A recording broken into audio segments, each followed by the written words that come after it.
Hello friends, your welcome to R K Rozgar study. Are K Rozgar study YouTube channel में आपका स्वागत है। अगर आप वीडियो पे हैं तो आपसे रिक्वेस्ट है कि चैनल का प्ले लिस्ट जरूर चेक करें, जिससे आपको हमारे कंटेंट के बारे में पता चल सके। तो देखिए, अगर आप प्ले लिस्ट में जाएगा तो प्ले लिस्ट में आपको वीडियो मिलेगा, जिसमें देखिए ये स्पेशली वीडियो एसएससी जीडी 2026 के लिए। तो देखिए, एसएससी जीडी 2025 में पूछे गए प्रश्नों का, ऑफिशियल प्रश्नों का 20 में 20 प्रश्नों का आपको सोल्यूशन देंगे। तो इस शिफ्ट के सभी 20 प्रश्नों का सोल्यूशन आपको जो भी स्मार्ट अप्रोच हो सकता है एग्जाम हॉल में लगाने लायक, वो एग्जाम हॉल के अप्रोच के साथ बताएंगे। तो 4 फरवरी 2022 को थर्ड शिफ्ट में पूछा गया यह सोल्यूशन, ट्रिकी सोल्यूशन देंगे पूरा 20 प्रश्नों का। तो previous year question tricky solution set number 3 है।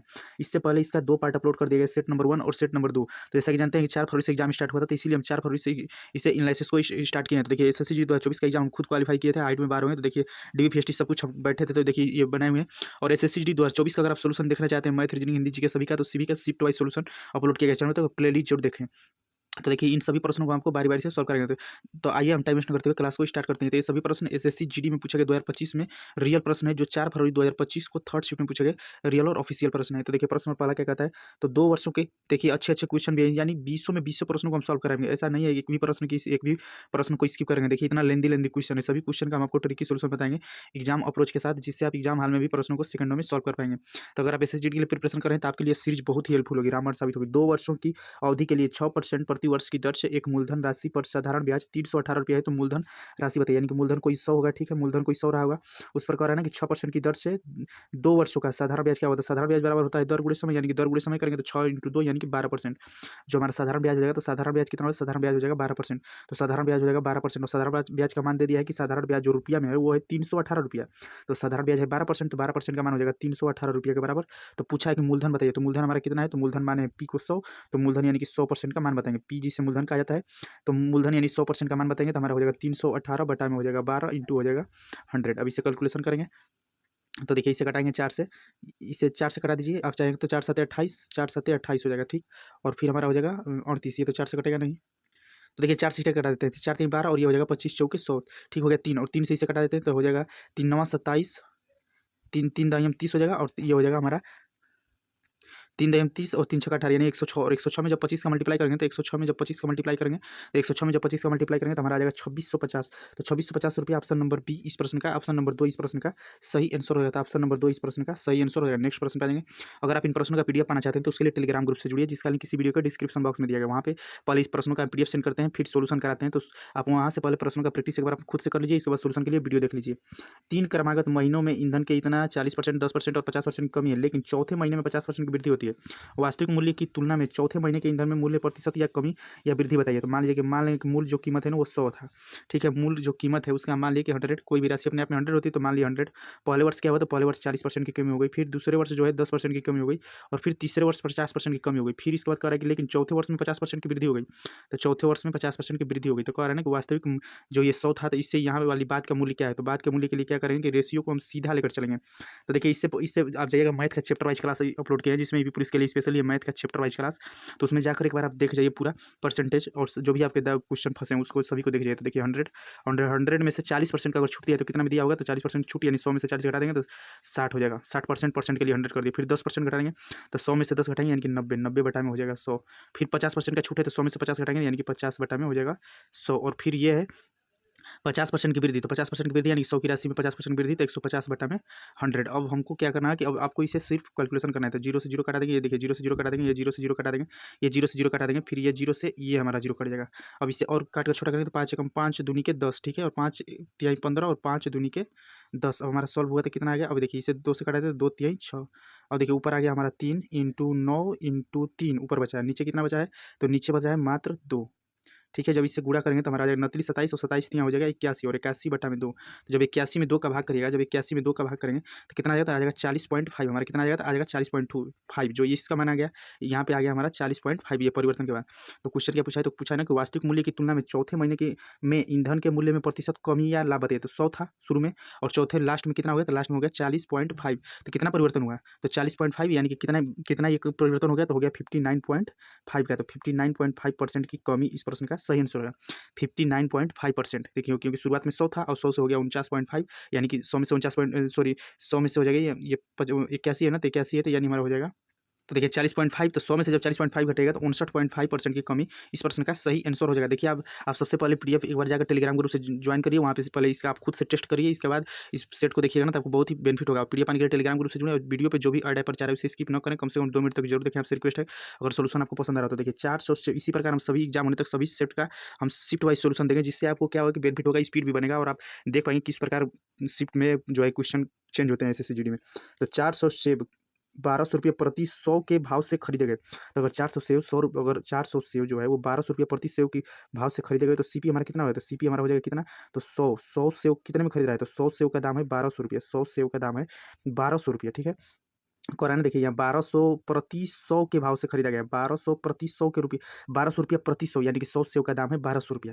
तो अगर 100 सेव का दाम है 1200 रुपया तो 400 सेव का दाम कितना हो जाएगा, तो 400 सेव का दाम हो जाएगा 1200 इंटू 400, यानी कि 12 चौक 4800 रुपया इसका हो गया क्रय मूल्य, 4800 रुपया हो गया क्रय मूल्य। अब विक्रय मूल्य निकालेंगे तो कहा है ना कि और 800 रुपया के लाभ पर बेचे गए हैं, तो 800 रुपया के लाभ पर बेचा गया, यानी खरीदा है 4800 में और बेच दिया 800 के लाभ पर, तो 4800 में 800 जोड़ देंगे, यानी कि 5600 रुपया में बेच दिया।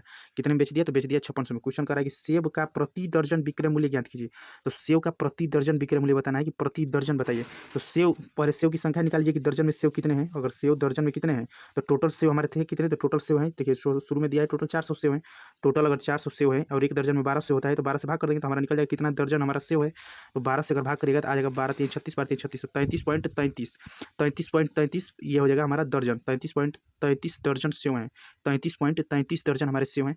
तो कहा है ना कि सेव का प्रति दर्जन विक्रय मूल्य बताइए, तो सेव का प्रति दर्जन विक्रय मूल्य हमको बताना है। तो सेव का क्या बताना है, तो सेव का बताना है ना प्रति दर्जन, सेव का प्रति दर्जन विक्रय मूल्य, तो प्रति दर्जन विक्रय मूल्य यानी एसपी यानी सेलिंग प्राइस, जिससे विक्रय मूल्य कहा जाता है। तो टोटल बेचा है कितने में, तो बेचा है 5600 रुपये में और टोटल सेव है कितने, तो है 33.5%, है कितने, तो है 33.33%। तो 33.33% से अगर आप भाग करिएगा तो आपको कैलकुलेशन लेंदी हो जाती है। यहाँ पे आप एक छोटा सा स्मार्ट अप्रोच लगेगा तो जो ट्रिक भी कर सकते हैं सॉल्व करने के लिए। तो हम देखेंगे इसके नियर अबाउट ऐसी संख्या से भाग करेंगे कि इसे या तो 30 से कर लीजिए या तो आप 35 से बढ़ा कर लीजिए, तो हम 35 से भाग कर देते हैं।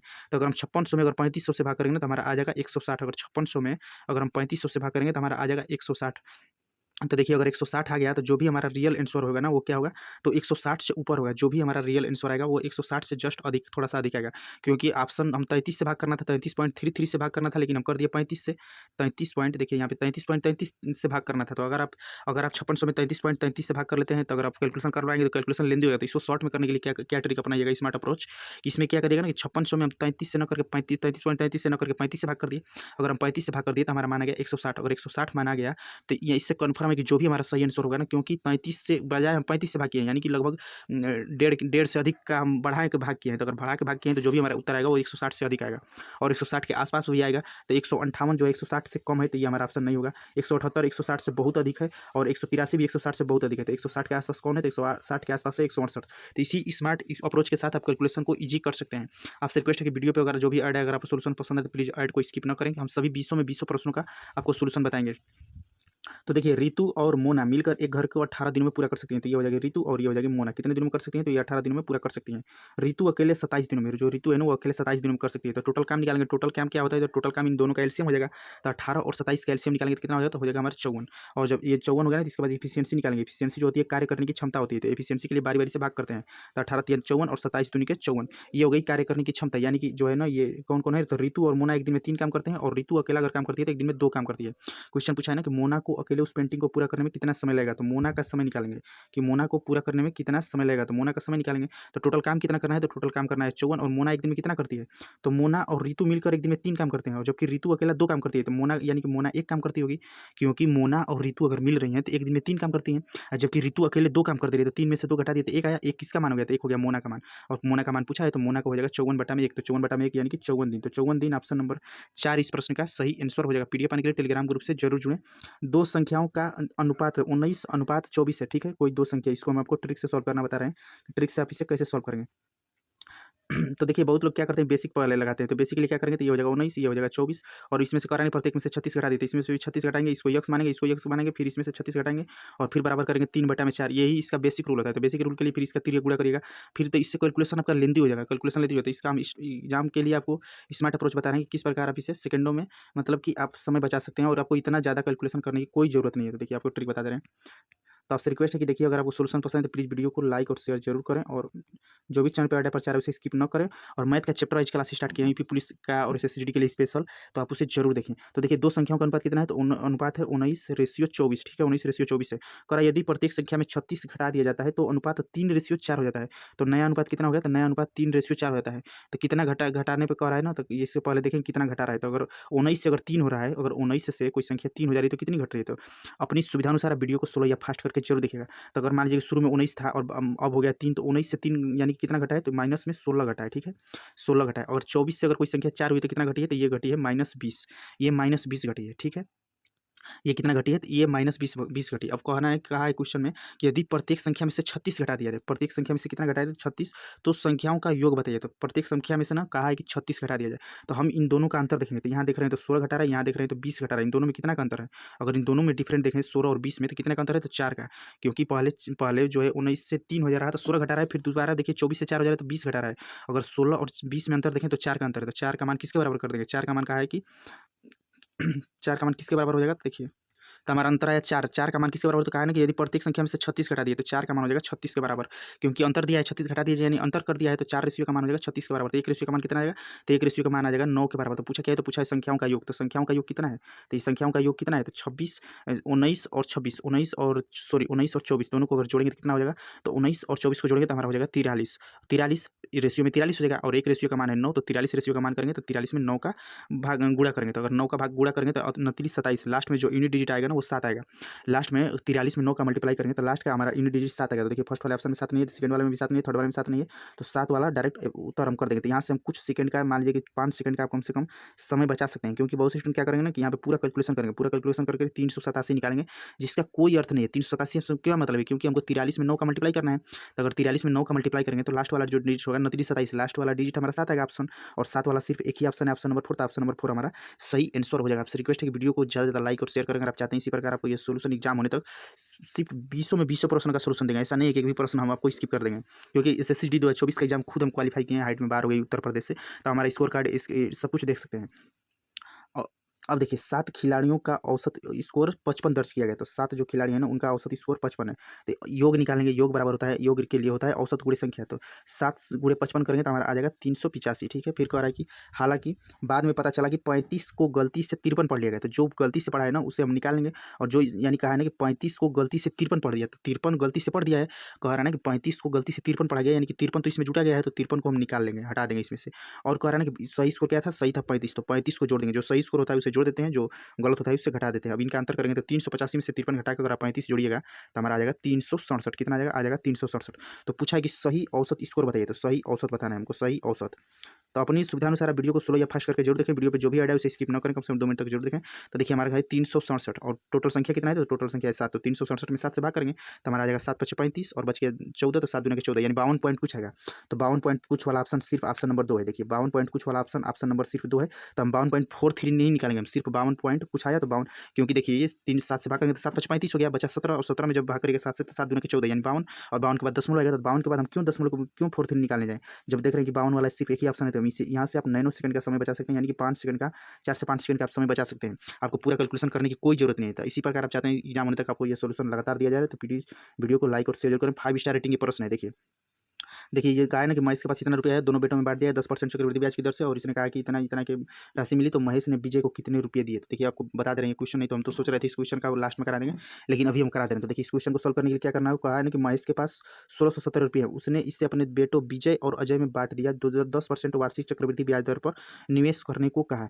जैसे कोई महेश नाम का व्यक्ति है, उसके पास 1617 रुपया है, उसके 2 बेटे हैं विजय और अजय, उसने दोनों को ना 10% की वार्षिक चक्रवृद्धि ब्याज पर निवेश करने को राशि दे दिया, और यह देखा गया कि विजय और अजय को क्रमशः 13 और 14 वर्षों के बाद समान राशि मिली। महेश ने विजय को कितने रुपये दिए थे, यानी महेश नाम का कोई व्यक्ति है जिसके पास 1617 रुपये थे, उसने अपने 2 बेटे विजय और अजय को राशि दिया कोई, जो 13 वर्ष और 14 10 का, उसने कहा ना कि लो और 10% चक्रवृद्धि ब्याज पर इस राशि को निवेश करो। और उन दोनों ने, पहला जो है विजय ने 13 वर्ष में और अजय ने जो है 14 वर्ष में समान राशि दोनों ने ला कर दिया। तो इसके लिए आपको ट्रिक लगाना होगा, क्योंकि देखिए कहा है ना कि 13 वर्ष का चक्रवृद्धि ब्याज, तो बहुत से स्टूडेंट तो इस प्रश्न को स्किप कर देंगे कि 13 वर्षों का चक्रवृद्धि ब्याज, 14 वर्षों का चक्रवृद्धि ब्याज, इतना बड़ा कैलकुलेशन नहीं, लेकिन आप आपको ट्रिक बता रहे हैं, ट्रिक से आप कैसे सॉल्व करेंगे। तो क्या है चक्रवृद्धि ब्याज कितना का है 10% चक्रवृद्धि ब्याज की दर पर 10% का चक्रवृद्धि ब्याज दिया है। चक्रवृद्धि ब्याज कितना दिया है तो चक्रवृद्धि ब्याज जो हमारा दिया है ना वो दिया है 10% का, और 10% का मान कितना होता है 10% यानी कि 10/100 करेंगे तो 10/100 करेंगे यानी कि आ जाएगा 1/10। चक्रवृद्धि ब्याज के बारे में बात जब किया है तो ये हो जाएगा हमारा 11/10 कितना हो जाएगा तो हमारा हो जाएगा 11/10। ठीक है 11/10 हमारा आ गया, तो 11/10 लिख लिया यानी 11:10। अब क्या करेंगे, कह रहा है कि वो देखा गया कि विजय और अजय सबसे पहले कौन है तो सबसे पहले विजय।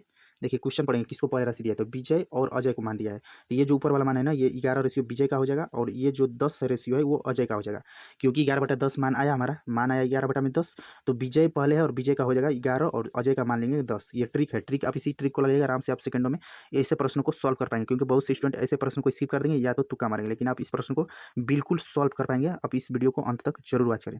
तो देखिए तो ये हो गया ठीक है। अब देखिए कहा है तो दोनों का अगर मान जोड़ रहे हैं, दोनों का अगर रेशियो जोड़ रहे हैं तो 11 और 10 को जोड़ेंगे तो कितना हो जाएगा 21 रेशियो, और 21 रेशियो का मान किसके बराबर कर देंगे तो कहा है कि महेश के पास 1617 रुपया है। तो ये ऐसे आप चाहेंगे तो इसे प्रिंसिपल भी मान सकते हैं, ये जो प्रिंसिपल, तो ये रुपया कितना है तो रुपया है 16:17, तो 1617 रुपया, तो 1617 रुपया इन दोनों के रेशियो में बांटा है। और जो है विजय का अनुपात है 11 और अजय का है 1। बहुत लोग सोचेंगे कि 10 क्यों नहीं विजय का मान है और 11 क्यों नहीं अजय का मान है, तो देखिए यहाँ पे शुरू दिया है। देखिए पहले मान किसका दिया है, पहले का है विजय और अजय, तो विजय का दिया है 13 वर्ष और बाद में है अजय, बाद में वाले को बाद के रखेंगे। तो पहले हम विजय का रख दिए तो विजय का रख दिया 11 और अजय बाद में है तो अजय का रख दिया 10। अब इन दोनों को जोड़ते एक रेशियो का मान निकालेंगे, तो अगर 1617 है तो 1617 में अगर 21 से भाग करिएगा तो हमारा आ जाएगा 77 रुपया। तो एक रेशियो का मान कितना हो गया, एक रेशियो का मान हो गया 77 रुपया। पूछा क्या है तो पूछा है महेश ने विजय को कितने रुपये दिया, तो विजय का अनुपात कितना है तो विजय का अनुपात है 11, तो 11 में 77 का मल्टीप्लाई कर देंगे, तो जब 11 में 77 का मल्टीप्लाई करेंगे तो हमारा हो जाएगा 7 एकम 7 और ये हो जाएगा 847। कितना हो जाएगा तो हमारा हो जाएगा 847 रुपये। तो 847 रुपया इस प्रश्न का सही आंसर हो जाएगा। और पूछेगा कि अगर पूछेगा कि महेश ने अजय को कितना दिया तो अजय के लिए इसमें इसका 10 रेशियो मान है और एक रेशियो का मान है 77, तो इसमें 77 से मल्टीप्लाई कर देंगे यानी कि हमारा हो जाएगा 770 रुपया। और इन अगर दोनों को जोड़ेंगे 847 रुपया और 770 रुपया जोड़ेंगे तो अपना हो जाएगा 1617 रुपया के बराबर। तो आपसे रिक्वेस्ट की ट्रिक पसंद है तो वीडियो को लाइक और शेयर जरूर करें। वीडियो पर जो भी ऐड है उसे स्किप न करें, कम से कम 2 मिनट तक जरूर देखें। आ जाएंगे नेक्स्ट प्रश्न पे। नेक्स्ट प्रश्न देखिए सेम प्रीवियस ईयर प्रीवियस वाले प्रश्न पे देखिए इस शिफ्ट में ना यह 4 फरवरी का एसएससी जीडी का 4 फरवरी का सेट नंबर 3 ये थर्ड शिफ्ट का प्रश्न है। और देखिए इसमें 2 प्रश्न पूछे गए हैं, सेम पैटर्न सेम पे। देखिए विजय के पास इतना रुपया है, उसने अपने 2 बेटे को 4% की वार्षिक चक्रवृद्धि ब्याज पर निवेश करने को कहा। अब इस बार जो है चक्रवृद्धि ब्याज कितनी है तो चक्रवृद्धि ब्याज है हमारा 4%। तो 4% का मान कितना हो जाएगा तो 4% का मान परसेंटेज हटाएंगे तो 100, तो ये हो जाएगा 1/4 से 25 चौके 100, 1/25। अब इसे जब बढ़ा देंगे क्योंकि चक्रवृद्धि ब्याज का है तो हमारा हो जाएगा 26/25। अब हम जैसे पीछे किए उसी प्रकार इसे भी लिख दे रहे हैं, तो ये हो जाएगा 26:25। आगे किसका मान है तो कह रहा है कि अजय, आगे पहले अजय है तो ये अजय का मान हो जाएगा। फिर कह रहा है प्रकाश और बाद वाला मान जो प्रकाश का हो जाएगा। अब ये हो गया विजय ने प्रकाश को कितनी धनराशि दी, प्रकाश को पूछा है। दोनों का मान जोड़ेंगे तो कितना हो जाएगा तो 26 और 25, 25, 25, 50 और 51, दोनों का रेशियो मान हो जाएगा 51। और दोनों का रुपया कितना दिया है तो कहा है विजय के पास था 1224 रुपया जो दोनों को बांटा है, तो 51 रेशियो का मान हो जाएगा 1224 रुपये के बराबर। 51 रेशियो का मान हो जाएगा 1224 रुपये के बराबर। 51 रेशियो का मान कितना होगा 51 रेशियो का मान हो जाएगा 1224 रुपये के बराबर। एक रेशियो का मान निकालेंगे तो एक रेशियो का मान निकालेंगे तो हमारा हो जाएगा 24 रुपया। एक रेशियो का मान हो जाएगा 24 रुपया। क्वेश्चन क्या पूछा है तो क्वेश्चन हमारा क्या है ना कि विजय ने प्रकाश को कितना दिया, तो प्रकाश का भाई मान ये वाला 25, तो 25 में 24 का मल्टीप्लाई कर देंगे, तो 25 में जब 24 का मल्टीप्लाई करिएगा, जब 25 में 24 का मल्टीप्लाई करेगा तो 25 600 रुपया, तो 600 रुपया ऑप्शन नंबर 3 इस प्रश्न का सही आंसर हो जाएगा। अब आप लोग कमेंट बॉक्स में कमेंट करके बताइएगा कि विजय ने अजय को कितने राशि दिया। कमेंट बॉक्स में कमेंट करके जरूर बताइएगा कि विजय ने अजय को कितनी धनराशि दी थी, विजय ने अजय को धनराशि कितनी दी थी, क्योंकि पीछे हम इसका बताए थे सोल्यूशन तो सेम पे है। तो जरूर आप कमेंट बॉक्स में कमेंट करके जरूर बताइए। इन सभी प्रश्नों का आपको सोल्यूशन अभी बताएंगे। तो आपसे रिक्वेस्ट है अगर आपको सोल्यूशन पसंद आया, अगर आपको ट्रिक पसंद आई हो, तो अगर आप जो भी कंट्रीब्यूट करना चाहते हैं तो कंट्रीब्यूट करके मिनिमम 20 रुपये कंट्रीब्यूटर जरूर हमारे इस स्कैनर पे करें, जिससे हम अपने रिचार्ज को भी कंटिन्यू कर पाएँ और हमको मोटिवेशन भी मिले। तो इससे कोई फर्क नहीं पड़ता मेरे दोस्तों कि आप कितने मेहनती हैं, कितने अच्छे जाएँ। अगर आप गलत जगह पार्क होंगे तो आपकी कीमत बेकार होगी। तो आज का समय हार्ड वर्क का नहीं स्मार्ट वर्क का है। तो आपको अगर आप इस एसएससी के लिए प्रिपरेशन कर रहे हैं तो कहीं भी आप पढ़ाई करिए, कहीं से भी कुछ भी, लेकिन आपको इस सीरीज को जरूर देखना होगा, जिससे आपकी स्पीड बनेगी, एक्यूरेसी बनेगी और आप इस स्मार्ट अप्रोच को लगा पाएंगे। अगर आपको यह ट्रिक और क्लास हेल्पफुल लग रही है तो प्लीज़ आप कंट्रीब्यूशन जरूर करें, 20 रुपये का मिनिमम कंट्रीब्यूशन जरूर करें, जिससे हम रिचार्ज को भी अपने कंटिन्यू रख पाएँ और हम सभी 20 में 20 प्रश्न का सोल्यूशन देंगे। अगर आप लोग वीडियो को इसी प्रकार सपोर्ट करेंगे तो हम आप लोगों को सभी शिफ्ट का सोल्यूशन इसी प्रकार एग्जाम होने तक बारी बारी से अल्टरनेट डे पे देते रहेंगे। अब आ जाएंगे नेक्स्ट प्रश्न पे, और स्मार्ट अप्रोच के साथ बताएंगे, ऐसा नहीं है क्योंकि हम खुद SSCD का 2024 का एग्जाम क्वालिफाई किए हैं, आप देखे भी होंगे। दो संख्याओं का लॉसो, और देखिए मैथ का चैप्टर वाइज क्लास हमारे चैनल पे स्टार्ट किया गया है, तो एक बार प्ले लिस्ट जरूर देखें, जिसमें हम EP पुलिस या अन्य सभी एग्जाम्स के लिए मैथ का chapter wise class level wise और चैप्टर वाइज स्टार्ट किए हैं, तो एक बार प्ले लिस्ट में उन वीडियो को जरूर देखें। दो संख्याओं का LCM और HCF इतना इतना है, यदि उनमें से एक संख्या इतनी है तो दूसरी संख्या क्या होती है। देखिए जैसा कि जानते हो कि फार्मूला होता है, पहली संख्या गुणे दूसरी संख्या बराबर होता है LCM यानी लॉसो गुणे मॉसो यानी HCF, ठीक है, ये हमारा फार्मूला होता है। तो पहली संख्या की कहा है ना कि यदि उनमें से एक संख्या 33 है तो पहली संख्या 33 है, दूसरी संख्या नहीं दिया तो इसको y मान लेंगे। अब कह रहा है ना कि और लॉस दिया है 66, तो लॉस के जब 66 रख दिए इंटू मौसम, मौसम का मान है 11। अब क्या करेंगे, 11 3 33 और 3 से इसे कटाएंगे तो 3 से हो जाएगा, 3 दूनी के 6, 3 दूनी के 6, तो y का मान कितना हो, तो y का मान हो जाएगा 22। तो 22 ऑप्शन नंबर 3 इस प्रश्न का सही आंसर हो जाएगा। नेक्स्ट प्रश्न पे आ जाएंगे। अब देखिए नेक्स्ट प्रश्न, ये भी प्रश्न देखिए, प्रश्न नंबर 10, किसी कक्षा में 54 विद्यार्थियों की औसत आयु 37 वर्ष है, तो 54 विद्यार्थियों की जो औसत आयु है ना वो कितनी है, 37। तो योग निकालेंगे, योग बराबर होता है औसत गुणे संख्या, तो संख्या 54 विद्यार्थी है और औसत है 37, तो 37 इंटू 54 कर देते हैं, जब 54 में 37 का मल्टीप्लाई करते हैं तो हमारा हो जाएगा 1998, ठीक है। अब कह रहे हैं कि यदि शिक्षक की आयु भी शामिल की जाए, तो शिक्षक की आयु भी अगर शामिल कर लिए तो 54 छात्र थे और एक शिक्षक हो गए, तो अब हो गए 55 लोग, क्योंकि 54 पहले से विद्यार्थी थे और अब शिक्षक भी आ गए तो 55 लोग हो गए। तो पूरे समूह की औसत आयु 38 वर्ष होगी, तो पूरे समूह की औसत आयु कितनी होगी, तो 38, तो 55 गुणे 38 कर देंगे, तो 55 में जब 38 का मल्टीप्लाई करेंगे तो हमारा हो जाएगा 2090। तो पूछा क्या है, तो पूछा है ना कि शिक्षक की आयु बताइए, तो शिक्षक का आयु, तो इसका अंतर करेंगे, तो इसका अंतर करेंगे तो एक आ गया जो शिक्षक का हो जाएगा, और 2090 में से 1998 घटाएंगे, 2090 में से 1998 घटाएंगे तो हमारा हो जाएगा 92 वर्ष। तो 92 वर्ष के कौन हो जाएगा, तो 92 वर्ष हो जाएगा शिक्षक का उम्र, शिक्षक का उम्र हो जाएगा 92 वर्ष। नेक्स्ट प्रश्न, यदि x का 4%, यदि x का 4% के लिए परसेंट जाएंगे तो बटा में 100 72 है, तो x का मान बताइए, तो 4 से कटा देंगे तो हो जाएगा 18 चौक 72, तो x का मान कितना होता है, x का मान हो जाएगा हमारा 1800, तो 1800 ऑप्शन नंबर 4 इस प्रश्न का सही आंसर हो जाएगा। मुकुल से 1.3 किलोमीटर की दूरी पर एक बंदूक चलाई जाती है, उससे 3 सेकंड बाद आवाज़ सुनाई देता है, ध्वनि की गति मीटर पर सेकंड में बताइए। तो ध्वनि की गति किसने बताना है, तो ध्वनि की गति हमको बताना है मीटर पर सेकंड में, ठीक है, मीटर पर सेकंड में। तो पहला मान कितना दिया है, तो पहला मान दिया है ना जो दूरी का वो दिया है किलोमीटर में, ये जो दूरी है तो दूरी दिया है किलोमीटर में, कितना 1.35, तो इसको मीटर में चेंज करेंगे तो 1 मीटर बराबर कितना हो जाता है, एक जैसे 1 किलोमीटर में 1000 मीटर होता है ना, देखिए यहाँ पे लिख दे रहे हैं, तो 1 किलोमीटर में कितना होता है, अगर आप लिखेंगे 1 किलोमीटर में कितना मीटर, तो 1 किलोमीटर में हमारा हो जाएगा 1000 मीटर, ठीक है, और हमारा है कितना, तो है 1.35 किलोमीटर, तो 1.53 किलोमीटर करेंगे तो ये हमारा हो जाएगा कितना, तो हमारा हो जाएगा, तो जब इससे निकालेंगे तो हमारा हो जाएगा 1.35 इंटू हो जाएगा 1000 से मल्टीप्लाई कर देंगे क्योंकि 1000 मीटर होता है। जब इससे सॉल्व करेंगे तो बटा में 100 लिखेंगे, 10 हटाने के लिए 00 से 00 कट जाएगा, यानी कि हमारा दूरी की अगर मीटर में चेंज करेंगे तो कितना हो जाएगा, तो दूरी हमारा मीटर में हो जाएगा 1350 मीटर, 1350 मीटर, किलोमीटर को मीटर में चेंज कर दिया तो 1350 मीटर दूरी हो गई। और कह रहा है ना कि उसे 3 सेकंड के बाद आवाज़ सुनाई गई है, तो ध्वनि की गति यानी कि चाल बताइए, तो चाल बराबर क्या होता है, तो चाल बराबर होता है दूरी बटा में समय। दूरी कितना है, तो दूरी हमारा 1350 मीटर, और समय कितना है, तो समय है 3 सेकंड, तो मीटर पर सेकंड हो जाएगा, मीटर पर सेकंड यहाँ से हमारा आंसर आ जाएगा। अब इसे कटाएंगे तो ये हो जाएगा 3 चौके 12, 3 चौके 12 हो गया, 3 पंचे 15, तो 450 मीटर पर सेकंड। तो क्वेश्चन क्या पूछा है ध्वनि की गति मीटर पर सेकंड में कितना होता है, मीटर पर सेकंड में 450 मीटर पर सेकंड, ऑप्शन नंबर 2 इस प्रश्न का सही आंसर हो जाएगा। अगर आप इन प्रश्नों का PDF पाना चाहते हैं तो उसके लिए टेलीग्राम ग्रुप से जुड़िए, जिसका लिंक किसी वीडियो के डिस्क्रिप्शन में, वहाँ से आपको PDF मिल जाएगा। और जो भी चैनल पे वीडियो पे, और अगर आपको वीडियो सोल्यूशन पसंद है तो प्लीज़ वीडियो को लाइक शेयर और चैनल को सब्सक्राइब करें, कम्युनिटी पोस्ट जरूर देखें, प्ले लिस्ट जरूर देखें, और जो भी है इसे स्किप न करें, 2 मिनट तक कम से कम जरूर देखें। यदि किसी वस्तु का अंकित मूल्य इतना है और दी गई छूट इतना है तो विक्रय मूल्य ज्ञात कीजिए। तो देखिए क्वेश्चन क्या कर रहा है ना, तो कह रहा है कि अंकित मूल्य ये MP हो गया, मार्केट प्राइस हो गया, कितना है, तो मार्केट प्राइस है 7,895 रुपया। अब कह रहा है ना कि इस पर छूट दे दी जाए 4.2 की, तो विक्रय मूल्य बताइए, तो विक्रय मूल्य कितना हो जाएगा, तो विक्रय मूल्य हमारा हो जाएगा 7,895 रुपया, और इस पर छूट कितना दे दिया, तो छूट दे दिया 4.2% का। तो या तो आप इसका 4.2% निकाल कर इसमें से माइनस कर दीजिए डायरेक्ट, या हम क्या कर देंगे कि 100 थी राशि और 100 में से ना 4.2% की छूट दे दिया तो इसको घटा देंगे, तो ये हो जाएगा हमारा 95.8% डायरेक्ट मान निकाल देंगे। तो हम इसका निकाल देंगे 95.8%, परसेंटेज के लिए 100, और ऊपर एक अंक पे दशमलव है तो नीचे एक जीरो बढ़ा देंगे। अब इससे कैलकुलेशन कर लेंगे, तो इसका कैलकुलेशन करिएगा ना तो आ जाएगा 7563.1। तो ये प्रश्न स्किप करने लगता है, एकमात्र एक प्रश्न ये जो है इसे आप स्किप कर सकते हैं, या 1/8 की निगेटिव मार्किंग है तो इसे आप तुक्का भी मार सकते हैं, क्योंकि इसका कैलकुलेशन लेंदी हो जाएगा, या आप चाहें तो इसे कैलकुलेशन भी कर सकते हैं। तो हमको तरीका बता दिए, सेम तरीका है, तो यही एकमात्र कैलकुलेशन ये क्वेश्चन था एक, जो अभी तक की इसे आप स्किप कर सकते थे या तुक्का का प्रयोग कर सकते हैं, क्योंकि इसका कैलकुलेशन लेंदी हो जाएगा, और सभी प्रश्न आप आराम से सेकंडों में सॉल्व कर पाएंगे। तो इसी प्रकार आप स्पीड के साथ इन सभी प्रश्नों को, आप सभी शिफ्ट के प्रश्नों को हम सोल्यूशन कराने के लिए सोचें, तो अगर आप लोग वीडियो को रिस्पॉन्स सपोर्ट करेंगे, ऐड को देखेंगे और वीडियो को ज़्यादा लाइक शेयर और चैनल को सब्सक्राइब करेंगे तो हम इसी प्रकार सभी शिफ्ट का सोल्यूशन आपको प्रोवाइड करा देंगे। किसी कार्य पर अर्जित धन कार्य किए गए घंटों के सीधे समानुपाती है। सीधे समानुपात कहने का मतलब है कि जो घंटा का अनुपात है वही कार्य का अनुपात है। यदि 6 घंटे में 324 रुपये अर्जित किए जाते हैं, यदि 6 घंटे में 324 रुपये अर्जित किए जाते हैं तो कार्य निकालेंगे तो कार्य बराबर क्या हो जाएगा, तो कार्य बराबर हो जाएगा मनी बटा में हावर, यानी कि कितना रुपया मिला और कितने घंटे में, तो 324 रुपया मिला है 6 घंटे का। तो ये इससे कार्य निकालेंगे तो ये भाग करेंगे तो 6 पंचे 30 और 6 चौके 24 यानी कि 54 हो जाएगा। तो पूछा क्या है, तो पूछा है ना कि तो 29 घंटे में कार्य के कितने रुपये मिलेंगे, रुपये यानी कि मनी, मनी यानी कितना रुपया मिलेगा। तो 29 घंटे तो 54 आ गया एक का मान, तो 54 में 29 का डायरेक्ट मल्टीप्लाई करेंगे, तो 54 में जब 29 का मल्टीप्लाई करेंगे तो हमारा आ जाएगा लास्ट में 9 चौके 36, लास्ट में यूनिट डिजिट 36 आएगा। तो ये भी हमारा कट गया, ये भी हमारा कट गया।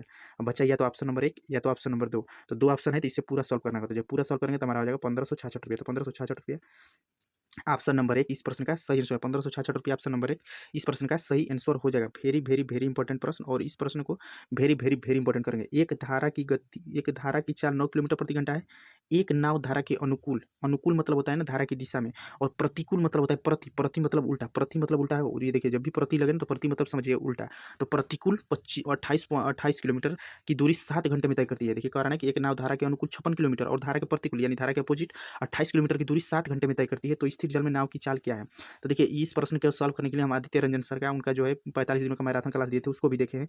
तो उसमें भी वो जो है बेसिक बताए ना, तो वो बेसिक को थोड़ा सा बताने का प्रयास किया, फिर वो बोले कि बेसिक ना लगाकर आप ऑप्शन से रखिए जल्दी रख पाएंगे। तो हम उनका भी देखें वीडियो। तो आपको देखिए अगर आप बेसिक लगाना चाहें तो बेसिक के लिए क्या करना होगा ना कि देखिए समय बराबर क्या होता है, तो समय बराबर होता है दूरी बटा में चाल। समय बराबर हमारा होता है दूरी बटा में चाल। तो बेसिक के लिए क्या करेगा, ये हो जाएगा दूरी हो जाएगा 56 किलोमीटर और ये कह रहा है धारा की दिशा में, तो एक्स प्लस वाई रखेंगे और फिर हो जाएगा हमारा ये 28 किलोमीटर और ये धारा की विपरीत दिशा में यानी एक्स माइनस वाई और बराबर रखेंगे 7। अब इससे कैलकुलेशन करेंगे तब आपका उत्तर आएगा, तो उससे आपको कैलकुलेशन लेंथी हो जाएगा। तो हम आदित्य रंजन सर का, क्योंकि देखिए उनका हम देखें अभी वीडियो हम सर्च करके देखें कि इस प्रश्न के लिए शॉर्टली मेथड क्या है। अगर आप चाहें तो देख सकते हैं, अगर सर्च करिएगा ना कि आदित्य रंजन सर का 45 दिनों वाला मैराथन तो उसमें आपको देखने को मिलेगा। तो एचटी सेम प्रश्न था लेकिन उसमें उन्होंने बताया ना कि ऑप्शन को मानकर चलिएगा। तो हम भी डायरेक्ट आपको आंसर बता दे रहे हैं, आप ऑप्शन मान कर देख सकते हैं। तो हम कहा है क्या है, तो पूछा है ना कि स्थिर जल में नाव की चाल ज्ञात कीजिए। तो नाव की चाल यानी यक्स, यक्स का मान कितना है, नाव की चाल को यक्स मानते हैं तो ये हो गया 15। और कह रहा है धारा की गति 9 किलोमीटर प्रति घंटा है यानी कि वाई, वाई धारा की गति है 9 किलोमीटर प्रति घंटा और यक्स मान लिए हम 15 किलोमीटर प्रति घंटा, क्योंकि ये इसका उत्तर है। आप चाहें तो पहले 16 रखिएगा फिर दोबारा जो है 15 रखिएगा, क्योंकि आदित्य रंजन सर के हम वीडियो देखें तो उन्होंने भी कहा है कि आप ऑप्शन रख के ही देखना पड़ेगा तभी आप जल्दी कर सकते हैं। अब देखो आ रहा है ना कि एक नाव धारा के अनुकूल 56 किलोमीटर, धारा के अनुकूल यानी कि धारा की दिशा में, तो धारा की दिशा में जब जा रहा है तो 56 किलोमीटर, 56 किलोमीटर। तो जब धारा की दिशा में नाव की चाल क्या हुई, तो चाल बराबर हो जाएगा दूरी बटा में समय। धारा की दिशा में नाव की चाल, तो चाल बराबर हो जाएगा दूरी बटा में समय। तो दूरी कितना है, दूरी है 56 किलोमीटर धारा की दिशा में। कह रहा है ना कि एक नाव धारा के अनुकूल, अनुकूल यानी धारा की दिशा में 56 किलोमीटर। तो नाव की जो है वो सॉरी नाव की चाल धारा की दिशा में निकालना है, तो धारा की दिशा में नाव की चाल हो जाएगी, दोनों चाल आपस में जुड़ जाएगा धारा की दिशा में। और दूरी है 56 किलोमीटर और 56 किलोमीटर है तो 56 किलोमीटर हम निकालेंगे। देखिए इसको ऐसे ना करके हम लिख देते हैं यहाँ से समय, समय निकाल देते हैं, क्योंकि समय जब रखेंगे ना तब कैलकुलेशन और ईजी हो जाएगा। तो समय बराबर क्या होता है, तो दूरी बराबर होता है 4 गुणे समय, और समय क्योंकि कहा है ना कि 7 घंटे का समय लग रहा है, तो 7 घंटे का समय लगेगा तो हम समय निकाल लेते हैं। समय बराबर होता है दूरी बटा में चाल। तो पहले कंडीशन में दूरी कितनी है, तो कह रहा है ना कि धारा के अनुकूल यानी धारा के अनुकूल यानी धारा की दिशा में 56 किलोमीटर, तो 56 किलोमीटर। तो समय बराबर होता है दूरी बटा में चाल, तो 56 किलोमीटर बटा में चाल क्या हो जाएगी, चाल का है धारा की दिशा में, धारा की दिशा में होता है यक्स प्लस वाई, ठीक है यक्स प्लस वाई। फिर कह रहा है ना कि और मतलब और का अर्थ ही होता है प्लस, तो प्लस धारा के प्रतिकूल, धारा के प्रतिकूल 28 किलोमीटर, धारा के प्रतिकूल 28 किलोमीटर यानी कि प्रतिकूल यानी एक्स माइनस वाई। अब देखिए इसे निकालेंगे तो अब इसे जब सॉल्व करेंगे यहाँ पे भी एक बार कर दे रहे हैं, तो देखिए हमारा हो जाएगा 56 और बटा में हो जाएगा एक्स प्लस वाई। तो एक्स का मान है 15 और वाई का मान है 9, तो 15 और 9 को जोड़ देंगे तो 15 5 20 4 24, ये हो जाएगा 24 और प्लस यक्स 28 और 28 बटा में हो जाएगा यक्स माइनस वाई। तो यक्स माइनस वाई यानी यक्स का मान है 15 और वाई का मान है 9, तो इनका अंतर करेंगे तो 15 में से 9 जाएगा तो 9 6 15, ये हो जाएगा 6। अब इससे कैलकुलेशन करेंगे तो देखिए कैलकुलेशन कर देंगे हम, तो 8 से कटा दे रहे हैं इसे, देखिए 8 से कटा दे रहे हैं 8 से, तो देखिए 8 से कटाएंगे तो 8 से 56 और ये हो जाएगा 8 तिली के 24। फिर देखिए इसे 7 से इसे कटा देते हैं 3, 3 दूनी के 6, 2 3 6, ठीक है 2 से कटा देते हैं, ये हो जाएगा 14 दूनी के 28। अब देखिए नीचे जो हमारा आ गया हर कितना आ गया, हर आ गया 3, तो 3 हमारा एलसीएम हो जाएगा और ऊपर हो जाएगा 7 और प्लस हो जाएगा 14 और 7 और 14 को जोड़ेंगे तो हमारा हो जाएगा 21 और 21 बटा में 3 और 21 में जब 3 का भाग करेंगे तो कितना आएगा, तो हमारा समय जो आ गया ना, समय पूछा है तो समय कितना आ गया, तो समय आ गया घंटा में, क्योंकि चाल जो है किलोमीटर प्रति घंटा में थी, तो जो चाल थी किलोमीटर प्रति घंटा में थी तो समय हमारा आ गया 7 घंटा। अब क्वेश्चन में कहा भी है, तो ये कहा है कि धारा के अनुकूल यानी धारा की दिशा में 56 किलोमीटर और धारा के प्रतिकूल यानी धारा के विपरीत दिशा में 28 किलोमीटर की दूरी 7 घंटे में तय करता है, यानी कि धारा की दिशा में और धारा की अपोजिट दिशा में दोनों दूरी को मिलाकर का है 7 घंटे। तो देखिए समय बराबर आ गया ना 7 घंटा, तो बिल्कुल प्रूव्ड हो गया क्योंकि 7 घंटा लगा ही है। तो भाई ऑप्शन इससे आप सॉल्व करेंगे तो ये इससे ही आपको ऐसे प्रश्न को इसी प्रकार सॉल्व करना होगा। तो अगर आपको सोल्यूशन पसंद आए तो वीडियो को ज़्यादा लाइक और शेयर जरूर करें, और अगर आप हेल्प कर सकते हैं तो जरूर कंट्रीब्यूशन करके, जो भी आप हेल्प कर सकते हैं तो मिनिमम 20 रुपये का कंट्रीब्यूशन जरूर करें, जिससे हमको भी सपोर्ट हो पाए और हम रिचार्ज भी कंटिन्यू कर पाएँ, आपको वीडियो भी रेगुलर प्रोवाइड करा पाएँ। प्रश्न नंबर 16, और अगर कंट्रीब्यूशन नहीं करें तो प्लीज़ आप वीडियो को ज़्यादा लाइक और शेयर जरूर करें, जो भी ऐड है उसे स्किप ना करें, जिससे हमारा यूट्यूब से भी जो है रेवेन्यू स्टार्ट हो पाए। यदि किसी कैमरे का क्रय मूल्य उसके विक्रय मूल्य का 75% है, विक्रय मूल्य कहा है तो विक्रय मूल्य को मान लेंगे 100, जिसको एक साथ कहा है क्योंकि पता तो है नहीं कि विक्रय मूल्य है कितना, तो हम विक्रय मूल्य को 100 मान लिए, तो विक्रय मूल्य 100 हो गए। और कह रहा है क्रय मूल्य, विक्रय मूल्य का जो क्रय मूल्य है वो विक्रय मूल्य का 75% है, तो विक्रय मूल्य था 100 और 100 का कहा है कि 75%, तो 100 का 75% कर देंगे तो परसेंटेज के लिए 100, यानी हमारा सीपी आ गया कितना, सीपी आ गया 75। तो पूछा है कि लाभ प्रतिशत बताइए, तो लाभ प्रतिशत बताइए कि लाभ कितने का हुआ है, तो लाभ परसेंटेज जब निकालेंगे तो लाभ हो गया, तो खरीदा कितना था, तो खरीदा था 75 में, बेचा कितना, तो बेचा है 100 में। तो किसी भी लाभ आप कब निकाल पाएंगे, तो लाभ और हानि की गणना हमेशा क्रय मूल्य पर होती है, यानी कि अगर कोई भी व्यक्ति है 75 में खरीदा है और 100 में बेचा है तो उसे लाभ हुआ है कितने का, तो लाभ हुआ है 25 का। कितने पर, तो 75 का खरीदा था, खरीद मूल्य पर ही लाभ या हानि होती है, इंटू लाभ परसेंटेज में बताना है तो परसेंटेज के लिए 100 करेंगे, 25 दिया 75, तो ये हो जाएगा हमारा 100/3%, तो 100/3%, तो 100/3% ऑप्शन नंबर 2 इस प्रश्न का सही आंसर, या कभी कभी ऑप्शन में दिया रहता है 35.33%, तो ये भी हमारा सही आंसर हो जाएगा। अब आ जाएंगे नेक्स्ट प्रश्न, प्रश्न नंबर 17। प्रश्न नंबर 17 देखिए, प्रश्न नंबर 17 बहुत स्टूडेंट क्या करेंगे कि इस प्रश्न का पूरा एलसीएम निकालेंगे, तो पूरा एलसीएम निकालेंगे, ठीक है। तो देखिए बहुत से स्टूडेंट क्या करते हैं ना कि ऐसे प्रश्न के लिए पूरा एलसीएम निकालेंगे, हम एलसीएम नहीं निकालेंगे, हम इसका ट्रिक बताएंगे आपको, ट्रिक बाय ऑप्शन से सॉल्व करने के लिए। ऑप्शन से आप इस प्रश्न को कैसे सॉल्व करिएगा, तो इसके लिए क्योंकि देखिए इतना बड़ा कैलकुलेशन है, 56, 30 और 108 और 120 का अगर आप एलसीएम निकालने लगेगा तो फिर तो आपको एलसीएम बहुत लेंदी हो जाएगा, फिर कैलकुलेशन करिएगा तो पूरा हमको एकदम 99%, 90% चांस है कि 90% स्टूडेंट जो है ना इसका एलसीएम निकालेंगे पूरे संख्या का, 56 और 30 और 108 और 120 का। लेकिन जो अगर ऐसे कर रहे हैं तो आप गलत करते हैं, यहाँ पे समय बहुत ज़्यादा लॉस होगा। ऐसे में क्या करना होगा, आपको डिविजिबिलिटी रूल इसमें मदद लेनी होगी। तो देखिए हम अगर 56 का फैक्ट करते हैं तो 56 को अगर आप तोड़िएगा तो 56 किस में टूटेगा, तो 56 हमारा टूटेगा तो हमारा हो जाएगा 7 इंटू 8, 8 7 56। 30 अगर तोड़ेंगे तो 30 किस पे टूटेगा, तो 30 टूटेगा 5 इंटू 6 में, 5 इंटू 6 में, ठीक है। अब इन्हीं दोनों से हम तर्क निकाल कर ना हम अब तुरंत ऑप्शन प्रश्न को सॉल्व कर लेंगे। अब देखिए प्रश्न को सॉल्व करेंगे तो हम देखेंगे ना कि 8 का डिविजिबिलिटी रूल, 8 का डिविजिबिलिटी रूल और 5 का डिविजिबिलिटी रूल। तो 5 का डिविजिबिलिटी रूल क्या कहता है, तो 5 का डिविजिबिलिटी रूल यानी 5 से विभाजित का नियम कहता है कि कोई भी संख्या अगर 5 से विभाजित है तो कोई भी संख्या का अंतिम अंक अगर 0 या 5 हो तो वही संख्या 5 से डिवाइड मानी जाती है। कोई भी संख्या का अगर अंतिम अंक 0 या 5 हो तो वो संख्या 5 से डिवाइड मानी जाती है। तो क्या इसका अंतिम अंक 0 या 5 है, नहीं, तो ये ऑप्शन कट जाएगा। क्या ऑप्शन नंबर 3 का अंतिम अंक 0 या 5 है, नहीं, ये ऑप्शन कट गया। अब कह रहा है कि 5 का विभाजित रूल कहता है ना कि संख्या कोई भी कितनी भी बड़ी हो, 10 अंकों की हो, 20 अंकों की हो, 500 अंकों की हो, लेकिन अगर उसका अंतिम अंक 0 या 5 होगा तभी वो संख्या 5 से डिवाइड होगी। तो इसका 0 है और इसका भी 0 है, तो यही दो संख्या है जो 5 से डिवाइड होंगी, ठीक है। 5 का विभाजित रूल हमारा चेक हो गया। अब 8 का विभाजित रूल को चेक करेंगे। 8 का विभाजित रूल क्या कहता है, तो 8 का विभाजित रूल कहता है ना कि कोई भी संख्या कितनी भी बड़ी अंकों बड़ी हो, 10 अंक, 20 अंक, 30 अंक, 28, 500 अंक, कितने भी बड़े अंकों की कोई भी संख्या हो, तो अगर 8 से वो संख्या विभाजित कब मानी जाएगी, जब संख्या के अंतिम 3 अंक, अगर 8 से विभाजित होंगे ना तो वह संख्या 8 से विभाजित मानी जाती है। तो देखिए अगर ये देखें अंतिम 3 अंक, इसके अगर अंतिम 3 अंक देंगे तो कितना है, तो अंतिम 3 अंक है 660। तो 660 क्या 8 से कट रहा है, बिल्कुल नहीं कट रहा है, तो ये ऑप्शन भी हमारा नहीं हुआ। तो ये ऑप्शन अगर नहीं हुआ तो हमारा ऑप्शन नंबर 1 इस प्रश्न का सही आंसर है। या आप चाहें तो फर्स्ट या सेकंड किसी को भी चेक किया होते तो डायरेक्ट निकल जाता, तो यहाँ से हम डायरेक्ट निकालेंगे, आपको सॉल्व करके भी दिखा दे रहे हैं। तो देखिए अब 8 का विभाज्य रूल कहता है ना कि संख्या के अंतिम 3 अंक 8 से डिवाइड होंगे, तो अंतिम 3 अंक कौन कौन से, तो अंतिम 3 अंक है 5, 6 और 0, ये 8 से डिवाइड होने चाहिए। तो देखिए 8 7 56, तो 8 से पूरा डिवाइड हो जा रहा है, तो इसीलिए ऑप्शन नंबर 1 इस प्रश्न का सही आंसर हो जाएगा। अगर आपको सोल्यूशन पसंद आ रहा हो, अगर आप चाहते हैं इस प्रकार आपको एग्जाम होने तक सभी 20 में 20 प्रश्न का, एक भी प्रश्न को स्किप नहीं करेंगे, 20 में 20 प्रश्न का सोल्यूशन हम आपको देंगे, यानी आपको 40 नंबर। अगर आप उत्तर प्रदेश से बिलोंग करते हैं या कहीं से भी, तो आप मैथ में अच्छा स्कोर गेन कर सकते हैं। तो आपको मैथ में कम से कम 18 से 19 प्रश्न आपको सही करना ही करना होगा। उसके लिए अगर आप इस वीडियो को सीरीज को अगर लगातार सपोर्ट करते रहे, एग्जाम हाल तक देखते रहे, तो आप स्पीड एक्यूरेसी सब कुछ बना पाएंगे, क्योंकि हम खुद एसएससी जीडी का एग्जाम क्वालिफाई किए 2024 में। यदि किसी गोले की त्रिज्या तिगुनी कर दी जाए तो मूल गोले का आयतन एक नए गोले के आयतन के अनुपात से क्या हो जाएगा।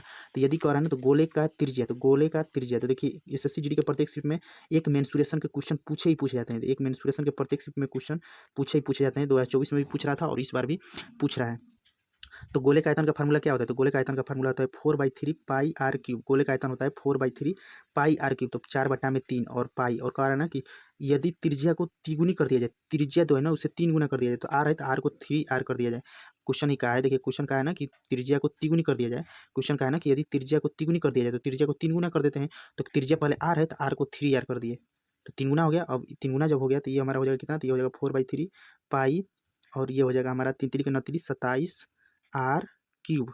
अब देखिए यहाँ से हम निकालेंगे तो ये हो जाएगा 4/3 पाई आर क्यूब कॉमन लेंगे तो बचेगा कितना, तो बचेगा हमारा 27। तो क्वेश्चन क्या पूछा है, तो पूछा है ना कि गोले के आयतन से अनुपात बताइए, तो अनुपात कितना हो जाएगा, तो अनुपात हो जाएगा 1/27। तो अनुपात कितना हो जाएगा, तो अनुपात हमारा हो जाएगा 1/27। तो 1/27 ऑप्शन नंबर 2 इस प्रश्न का सही आंसर हो जाएगा। तो मेंसुरेशन के आप मेंसुरेशन का फार्मूला को याद कर लीजिएगा। मेंसुरेशन के प्रत्येक शिफ्ट में एक क्वेश्चन आते हैं जो फार्मूला बेस्ड होते हैं। देखिए आप इसे मेंसुरेशन को चाहेंगे तो आप इसे याद कर लीजिएगा, यही मेंसुरेशन का फार्मूला है। तो देखिए हम जहाँ स्टडी करते हैं अपनी स्टडी टेबल पे इसे चिपकाए हुए हैं, जिसे लर्न करते रहते हैं बराबर, क्योंकि ऐसे क्वेश्चन है नहीं, ये फार्मूला जो कन्फ्यूजन करते हैं, कभी कभी भूल भी जाते हैं। तो देखिए हम अपनी स्टडी टेबल से आपको दिखा रहे हैं, तो देख सकते हैं। तो इसे आप चाहेंगे तो अपने पेज पर लिख लीजिए, और जहाँ भी स्टडी करते हैं आप इन सभी को लिख लीजिए, सभी को याद कर लीजिएगा। आपको कैलकुलेशन अगर फास्ट करना चाहते हैं तो फास्ट करने के लिए आपको स्क्वायर याद होना चाहिए कम से कम 25 से 30 तक, और आपको और ये क्यूब भी याद होनी चाहिए। और देखिए आप जो है ये आप कौन सा पूछा था हमारा, कौन सा था, देखिए गोले का आयतन, देखिए गोले का आयतन इसमें लिखे होंगे। तो गोला गोला गोला कहाँ है, देखिए ये गोला का आयतन 4/3 पाई आर क्यूब। तो इसीलिए आप इस सभी फार्मूलों को एक बार नोट जरूर कर लें, और जहाँ भी आप स्टडी करते हैं स्टडी टेबल पर, अपने दीवार पर स्टडी टेबल हो वहाँ आप इसे चिपका लें और एक बार लर्न कर लीजिएगा। त्रिभुज का क्षेत्रफल, समबाहु त्रिभुज का क्षेत्रफल, वर्ग, आयत, इन सभी का घन का नाम। इससे बाहर आपके एक भी प्रश्न नहीं जाएगा। अगर आप एसएससीडी का एग्जाम दे रहे हैं तो आपको 1 नंबर यहाँ से क्वेश्चन, एक क्वेश्चन फिक्स है, यानी कहने का मतलब है कि आप 2 नंबर यहाँ से क्वेश्चन आराम से 2 नंबर गेन कर सकते हैं। और सिर्फ आपको सबसे ज़्यादा याद करना है तो मात्र 2D याद करिएगा। 3D से बहुत कम क्वेश्चन पूछे जाते हैं। सबसे ज़्यादा क्वेश्चन अगर एसएससीडी में पूछा जाता है तो पूछा जाता है 2D से। ये एकमात्र इस शिफ्ट में थोड़ा सा 3D से पूछ दिया था, तो 2D से सबसे ज़्यादा क्वेश्चन पूछे जाते हैं। देखिए प्रश्न नंबर 19 पे आएंगे। प्रश्न नंबर 19 को कैसे सॉल्व करना है, तो ये देखिए इस प्रश्न को सॉल्व करेंगे तो 18 में से 14 जाएगा तो कितना आ जाएगा, 18 में से 14 जाएगा तो 4, और 4 में 4 का भाग करेंगे तो ये कट के हो जाएगा 1। अब देखिए ये 6 बटा में 1 है, तो 6 का मल्टीप्लाई होता है 6 कम 6, और 6 में 6 का भाग करेंगे तो ये भी काट पीट के हमारा आ गया 1। अब ये यानी कहने का मतलब है कि हमारा सब कट गया। अब इधर मात्र बचा है कितना, तो बचा है हमारा 23 × 5। तो 23 × 5, जब 23 में 5 का मल्टीप्लाई करेंगे तो 5 3 15 यूनिट आएगा 5, और 5 इसी पे की ऑप्शन में। इस प्रश्न को हम तुरंत सॉल्व करेंगे, पूरा गुणा करने की कोई जरूरत नहीं है। प्रश्न नंबर 20। अब देखिए प्रश्न नंबर 20 का है कि 153, 117 और 405 का एचसीएफ बताइए, तो मौसा बताना है। तो मौसा क्या होता है, तो मौसा होता है हमारा हायर फैक्टर। तो हायर फैक्टर यानी कि 153 और हो जाएगा 117 और हो जाएगा हमारा 405, इसका हायर फैक्टर निकालेंगे। तो इसका हायर फैक्टर निकाल लीजिएगा। तो देखिए इसके लिए क्या करेंगे, 3 से कटाएंगे तो ये हो जाएगा 3 × 5 = 15 और 3 × 3 फिर से कटाएंगे, 3 × 3 = 9 और 3 × 27, फिर से 3 से कटाएंगे तो 13 × 3 = 3 × 3 और फिर 13 × 3 = 39 और 3 × 5 = 15। अब इसे फिर किससे कटेगा, तो देखिए मौसा निकालने के लिए ऐसी संख्या से भाग किया जाता है ना, लौसा नहीं है। लौसा के लिए क्या होता है, बार बार से भाग करते हैं। मौसा वैसी संख्या से भाग करेंगे जो सभी में जाए। तो 3 से एक बार जा रहा है तो 17 × 3 = 51 और 3 से 13 × 3 = 39 और 3 से कटाएंगे तो 3 × 4 = 12 और 3 × 5 = 15। इसके बाद ऐसी कोई भी संख्या नहीं जिससे आप भाग करके 17, 13 और 45 तीनों को डिवाइड कर पाएँ। तो तीनों को नहीं डिवाइड कर पाएँ तो 3 × 3 यानी कि 9, तो 9 इसका एचसीएफ यानी मौसा हो जाएगा। तो 9 इस प्रश्न का सही आंसर होगा। देखिए एसएससी 2024 का खुद एग्जाम क्वालिफाई किया, आप देख सकते हैं डीबीपीएसटी सब कुछ, और एसएससी जीडी का देखिए मैथ, रीजनिंग, हिंदी, जीके सभी का स्कोर कार्ड भी अपना दिखाएं कौन कौन से प्रश्न सही हुए क्या। और 2024 का प्रश्न का सोल्यूशन शिफ्ट वाइज दिए थे, तो वैसी समय हमारा चैनल भी मोनेटाइज हुआ था। आप चाहे तो 2024 का सोल्यूशन के लिए ये देख सकते हैं, और ये इसके बाद पार्ट 3 है ये 2025 का सोल्यूशन। तो अगर आप 2025 के प्रश्न का सोल्यूशन देखना चाहते हैं तो इसके लिए सीरीज स्टार्ट की गई है। तो आप लोग वीडियो को ज़्यादा लाइक और शेयर जरूर करिए। क्लास आप आर के रोज स्टडी यूट्यूब पे देख रहे हैं, ये क्लास आपको कैसी लगी अब जरूर बताइएगा। अगर आप देखिए अगर आप चाहते हैं रीजनिंग और हिंदी के लिए, तो हम रीजनिंग और हिंदी का भी सेट नहीं चलाने के लिए सोचे हैं। तो आप अगर अभी मैथ का ही स्टार्ट करेंगे, अगर एग्जाम आएगा तो इस एग्जाम के समय में रीजनिंग और हिंदी का भी स्टार्ट करेंगे। तो अगर आप चाहते हैं तो हिंदी और रीजनिंग के लिए आप इस प्रश्न को देख सकते हैं। तो शिफ्ट वाइज सोल्यूशन, ये क्लास आपको कैसी लगी जरूर बताइएगा। 20 प्रश्न का हम सोल्यूशन दिया, और एक बार आपसे रिक्वेस्ट है कि इसको पूरा याद कर लीजिएगा। इससे याद करेंगे एसएससी में एक प्रश्न पूछे जाते हैं। आपको ये क्लास हेल्पफुल लगी तो प्लीज़ वीडियो को लाइक और शेयर जरूर करें। जो भी कंट्रीब्यूशन कर सकते हैं आपके ऊपर है, अगर आप मदद करना चाहें तो जरूर हेल्प करें, क्योंकि हम खुद से वीडियो बनाते हैं। और देखिए फिर वीडियो को पहले तो क्वेश्चन को अरेंज करिए, फिर क्वेश्चन का ट्रिकी सोल्यूशन बनाइए, फिर वीडियो को रिकॉर्ड करिए, फिर वीडियो को एडिट करिए, वीडियो को अपलोड करिए, फिर इसके बाद थंबनेल बनाइए, फिर थंबनेल को बनाकर पब्लिश करिए। तो बहुत मेहनत लगता है। तो अगर आप लोग सपोर्ट करेंगे तो इस सीरीज को जारी रखा जाएगा। अगर नहीं सपोर्ट करेंगे तो फिर हमको सीरीज बंद करना पड़ेगा, क्योंकि सीरीज को बनाने में बहुत मेहनत लगता है। देखिए हम इस वीडियो को रिकॉर्ड कर रहे हैं रात को, देखिए रात को 8 बजे रात को रिकॉर्ड कर रहे हैं। तो ये क्लास कैसी लगी जरूर बताइएगा। कमेंट बॉक्स में कमेंट करके अपनी एक प्यारी राय वीडियो के बारे में जरूर दीजिएगा। और ऐसे प्रश्न को इसी प्रकार आगे भी शिफ्ट में जो भी आएंगे हम सबको सॉल्व करा देंगे। धन्यवाद।